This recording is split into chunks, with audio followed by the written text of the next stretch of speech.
Olá, turma, bom dia, tudo bem com vocês? Eu desejo a todos uma ótima sexta-feira. Eu sou a professora Márcia Souza e nós vamos iniciar o nosso conteúdo de hoje, ok? Então vamos lá. Bem, turma, para hoje nós temos história e arte, tá? Em história, nós vamos ver um início, tá? De como se deu a contagem do tempo, tá? A gente ainda vai ver isso bem resumidamente, aprofundando, mas hoje a gente vai dar um início, né, de como se deu essa contagem do tempo, ok? E em artes, nós vamos ver uma obra de Tarsila do Amaral, o Abaporô, certo? A gente vai conhecer quem é a Tarsila do Amaral e essa obra tão importante, né, aqui do nosso país, ok? Então, vamos iniciar aqui com a história, tá?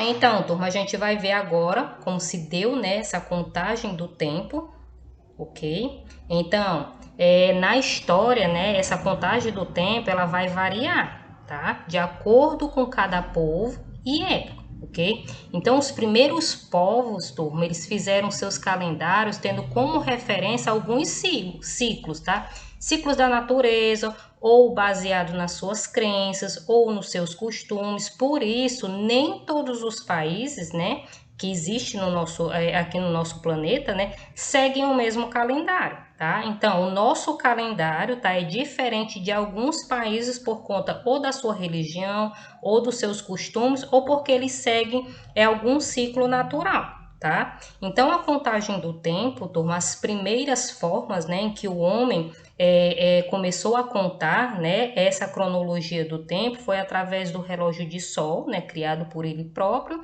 né, o relógio de água, tá, e o relógio de areia e a ampulheta, tá? Tem algumas imagens aí, né, que representa bem essa contagem que o homem tinha necessidade, né, sentiu essa necessidade de contar esse tempo, tá? Então, a nossa contagem, né, é diferente de alguns outros países, tá? Mas eles usaram praticamente esses instrumentos, quase todos os outros países, independente da sua religião, da sua crença, tiveram esses instrumentos, tá, de contagem. E o homem, turma, ele foi buscar outras formas, tá? Não é se contentando, né, com aquela forma que ele havia iniciado, o homem ele foi tentar encontrar meios mais precisos de contagem do tempo, tá? Então, veio no século XX o primeiro relógio mecânico, tá? Em que fez essa contagem do tempo, né? No século XX, no século X, o primeiro relógio mecânico, e no século XX, tá? Os relógios de quartose, né, e os relógios atômicos, tá? Então, esses dois instrumentos, tanto no século X quanto a invenção no século XX, eles ajudaram o homem a contar o tempo, tá? Então, isso foram invenções humanas, né? A invenção do próprio homem pela essa necessidade que ele tinha de contar esse tempo, ok? De se organizar. Se conta o tempo para se organizar, tá? Ou seja, existe várias unidades de contagem. Desde aquele tempo, né, para cá, existe vários tipos de contagem, tá? Então, uma delas, né, além dos segundos, né, dos minutos que vieram no século X e no século XX, né, que surgiu aí os primeiros relógios, né, onde tinha os minutos, as horas, os segundos, tá? Passou-se a se contar, né, os dias da semana, os meses do ano e o próprio ano, tá? Então, é datado, né, na história também, que um lustre representa 5 anos, uma década são 10 anos, um século, 100 anos e um milênio são 1000 anos, tá? Então, turma, o homem ele reuniu todas essas informações através desses instrumentos que foram evoluindo com o tempo, tá? Desde ele contar, fazer a contagem do tempo, observando o céu, observando a lua, tá? Até o relógio que temos e os calendários, né? A forma de contagem que nós temos hoje, tá? Então, desde aquela época em que o homem observava a lua, observava o sol para contar o tempo, essa questão foi evoluindo, né? Foram criados alguns instrumentos, né? Vocês estão visualizando a ampulheta, outros instrumentos também foram ajudando essa contagem até os instrumentos que nós temos hoje, tá? Na atualidade, ok? Então, essa contagem, ela ajuda bastante, tá? A gente se organizar no tempo, até essa cronologia, até a contar a própria história, porque a própria história é contada baseada, né, nas suas épocas, nas suas datas, no momento em que ocorreram, então isso é importante, tá? Então, a nossa contagem atual, turma, né, ela vai se basear num fato histórico muito importante para a humanidade, tá? Que foi o nascimento de Jesus Cristo. Então, esse momento, né, esse nascimento de Jesus Cristo é um fato histórico que mudou a humanidade, ou seja, ela separou a história, tá? Como antes de Cristo e depois de Cristo. É a única história na humanidade que fez essa divisão, tá? Entre antes e depois, certo? Não há outro fato histórico que tenha ocorrido que tenha feito essa divisão, somente o nascimento de Jesus, ok? Então, atualmente, turma, a contagem do tempo ela é feita em função dessa data do nascimento de Jesus, na era cristã, tá? Se um fato, por exemplo, né, ocorreu antes, acrescentamos à frente da data a sigla AC, que é antes de Cristo. Se o acontecimento na história aconteceu depois, tá, a gente vai acrescentar o DC, que é depois de Cristo, tá? Ou seja, mais uma vez lembrando, é o único fato histórico que aconteceu, né, na humanidade em que teve essa divisão da história, tá? Em antes de Cristo e depois de Cristo. E isso facilitou para a gente, por exemplo, o homem, ele até usou disso, né, para fazer uma contagem mais adequada, né, para se organizar no tempo, tá? Outros povos não seguem isso não, tá? Tem povos que não vai seguir essa cronologia aqui não, tá? Vai ser diferente. O calendário deles, eles usam de uma outra forma. O nosso não é baseado, né, em antes e depois de Cristo, tá ok? Então, turma, aqui nós temos alguns instrumentos, tá? Que foram usados nessa contagem desde os primórdios até hoje, né? Nós temos aí a lua, né? Que o homem observava a lua para fazer essa contagem do tempo, né? 2 luas, já se passaram 2 luas, eles diziam, né? Já se passaram 3 luas, era assim que eles contavam naquela época, né? Temos o relógio de água, né, que se enchia esse vasilhame aí e permitia que a água, né, entrasse, né, fosse colocada nesse outro vasilhame e isso ia contando o tempo de acordo com que eles tinham se organizado naquela época, tá? Temos o relógio, né, de ponteiro, né? Esse relógio aí é uma imagem mais do relógio antigo, que foram os primeiros, né? O nosso é bem atual, né? Não é mais esse de ponteiro, né? Se usa muito o digital, tá? Então, como podemos saber aqui, né? Temos a ampulheta aí também, temos o relógio de pêndulo, esse relógio aqui ele é bem antigo, e temos o sol também que era usado também na época. Então, aqui tá bem misturado, né? O que era usado antigamente, né? Esse relógio, o relógio tanto de pêndulo quanto o de ponteiro é o que vai mais se aproximar do nosso, né? Os outros são bem antigos, tá? Então, esses foram os instrumentos, né, que foram evoluindo ao longo do tempo para se contar, tá? O tempo, ok? E para a atividade de hoje, turma, com base nessas informações que eu repassei aqui para vocês, tá? Na primeira questão, nós temos o seguinte: qual a importância da cronologia do tempo, tá? Então, que importância tem, turma, se contar o tempo, tá? Para que a gente conta o tempo? Por que é tão importante a gente contar o tempo? Por que o homem teve essa necessidade, né, de se contar o tempo? Então, aqui, qual a importância da cronologia do tempo, né? Qual a importância de se contar o tempo, tá? Então, vocês vão responder. Na segunda, nós temos o seguinte: quais os instrumentos foram usados ao longo do tempo?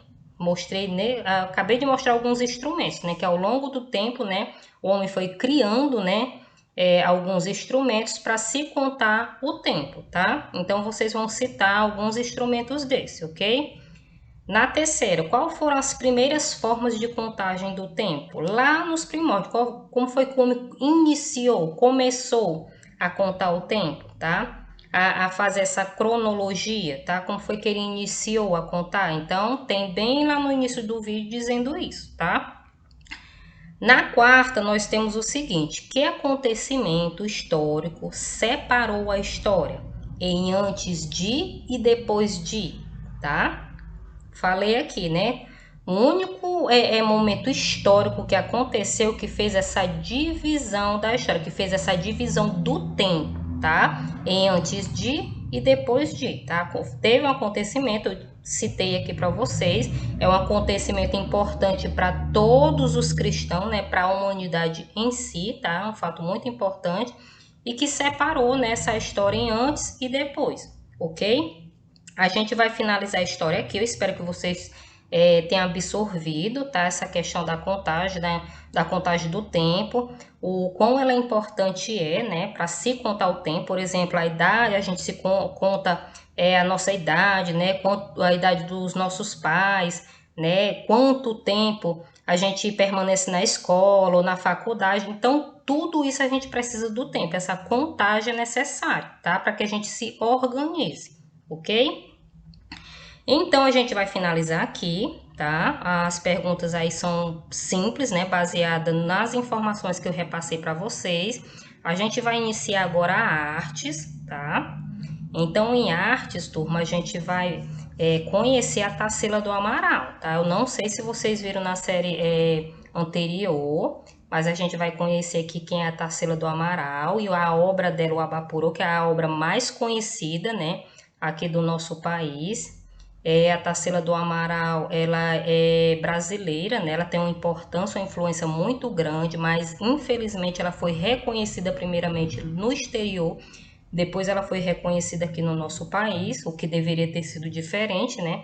Infelizmente, alguns pintores, né, são reconhecidos primeiramente lá no exterior, depois é que o Brasil vem a reconhecer, né, a arte dessas pessoas, a obra dessas pessoas, tá? Então, turma, quem é a Tarsila do Amaral, tá? A Tarsila do Amaral, turma, foi uma pintora, desenhista e tradutora brasileira. E uma das figuras centrais da pintura e da primeira fase do movimento modernista aqui no país, tá? Ao lado da Anita Malfit, que é uma outra também, né, bem conhecida. O seu quadro Abaporu, né, de 1928, inaugurou o movimento antropofágico, né, nas artes plásticas, tá? A Tarsila do Amaral, ela tem uma influência muito grande aqui no nosso país, tá? Ela é muito conhecida, tá? Como eu disse, né, ela foi reconhecida, sua obra foi reconhecida primeiramente lá fora, depois aqui no nosso país, tá? Ela faleceu no dia 17 de janeiro de 1973 em São Paulo, tá? E é totalmente brasileira, ok? Então, essa obra dela, Abaporô, que nós vamos ver agora, pronto. Essa imagenzinha que eu tenho até essa imagem na sala, né? No painel eu tenho essa imagem, que é uma das telas da Tarsila que eu trabalho muito, que eu acho bem interessante mostrar para vocês, e acredito que até a rede educacional também trabalha muito essa obra da Tarsila. E o Abapuru, turma, este quadro, né? É um dos mais importantes já produzidos aqui no Brasil, né? No nosso país. A Tarsila, ela pintou o quadro para dar de presente para o escritor Oswaldo de Andrade, né? Seu marido na época, seu esposo na época. Quando viu a tela, ele assustou-se, né? Chamou seu amigo, também escritor, né? O Raul Bopp. Ficaram olhando aquela figura, essa imagem, né? Estranha, né? Achando que ela representava algo excepcional, né? A Tarsila lembrou-se então do seu dicionário, né? O Tupi-Guarani, tá? Eles observavam essa imagem e batizaram esse quadro como Abaporu, tá? Que significa o quê? Lembrando que é em Tupi-Guarani, tá? Abapuru. Eles vêm dos termos, turma, em Tupi, tá? Tupi é essa língua indígena, tá? Abá, homem, para a gente, e o comer, que significa o quê? Homem que come gente, tá? Então, ela batizou essa obra dela, tá? Com essa imagem de Abaporu, ok? Que significa homem que come gente, ok? E foi aí que o Oswaldo, né, o esposo dela, ele escreveu o manifesto antropofágico, tá?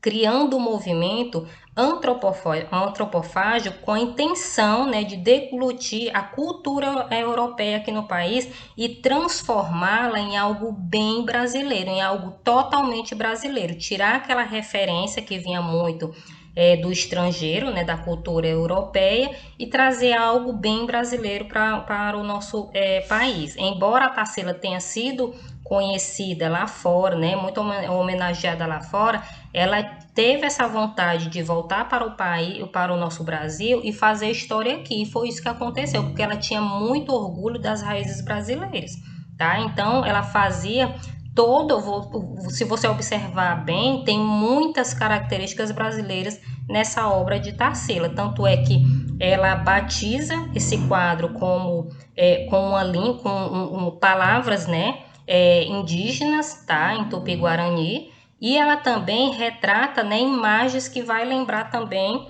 o nosso país, tá? Então a Tarsila do Amaral, ela é essa pintora de grande importância, que causa muita influência, que praticamente está em todos os livros, né, didáticos, que eu já vi livros didáticos que trabalham com a obra dela. Aquela primeira imagem, né, que tá uma imagem fotográfica real dela, e aquela outra do lado foi ela também que pintou, é uma obra dela, que ela fez o próprio autorretrato, aquela que ela está de vermelho, um autorretrato da Tarsila do Amaral, é uma obra linda também.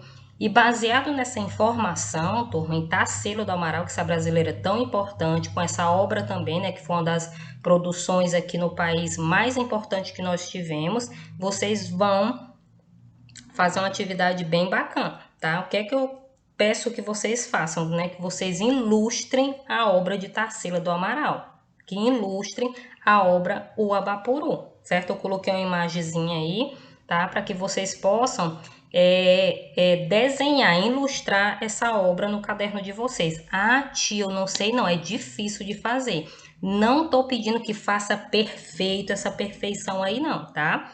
Tanto é que tem até formas maiores, menores, aqui que a Tarsila fez. Isso foi proposital na obra dela. Mas que vocês façam o máximo que vocês puderem. Não estou pedindo para ser igual, não. Vocês vão fazer o Abapuru do jeitinho de vocês, mas que represente esse homem, esse sol, esse cacto, certo? Que vocês consigam ilustrar o mais próximo possível. Estou pedindo para ser igual, não, tá? Então, não tenham medo de fazer essa ilustração, tá? Porque teve casos, né?